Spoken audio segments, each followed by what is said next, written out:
छोटे एक गिलास पानी लिया।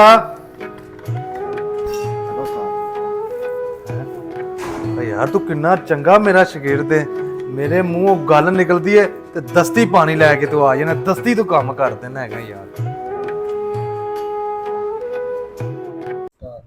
ਸਾਹ ਚੰਗਾ ਤਾਂ ਬੜਾ ਵਾ, ਇੱਕ ਵਾਰੀ ਵੱਲ ਸਿਖਾ, ਫੇਰ ਤੈਨੂੰ ਮੈਂ ਦੱਸਾਂਗਾ ਮੈਂ ਕਿੱਡਾ ਕੁ ਚੰਗਾ ਬੰਦਾ ਵਾ।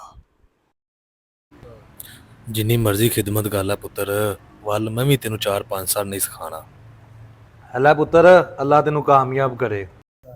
ਅੱਲਾ ਤੇ ਕਾਮਯਾਬ ਕਰਦਾ ਹੈ, ਇੱਕ ਵਾਰੀ ਤੂੰ ਕਾਮਯਾਬ ਕਰ। ਤੇਰੇ ਸਾਹਮਣੇ ਦੁਕਾਨ ਪਾਣੀ ਹੈ ਤੇ ਸਾਰੇ ਗਾਹਕ ਮੈਂ ਆਦੇ ਲੈਣ, ਤੂੰ ਇਹਦਾ ਰਹੇਗਾ। ਪਹਿਲੇ ਤਾਂ 2 ਸਾਲ ਤੇਰੇ ਕੋਲ ਮੈਂ ਪਾਣੀ ਹੀ ਪੀਣਾ, ਫਿਰ ਅਗਲੇ ਸਾਲ ਤੈਨੂੰ ਹਜ਼ਾਰਾਂ ਦਾ ਨਾਮ ਦੱਸਾਂਗਾ, ਇੰਝ ਹੀ 5 ਸਾਲ ਮੈਂ ਲਾ ਦੇਣੇ ਨੇ। ਇੱਕ ਕੰਮ ਕਰਨਾ ਵਾ, ਇੱਥੋਂ ਬੂਹਾ ਸ਼ੂਹਾ ਵੇਚਣਾ, ਆਦਾ ਖਰਚਾ ਪਾਣੀ ਸਿੱਧਾ ਕਰਾਂ ਮੈਂ।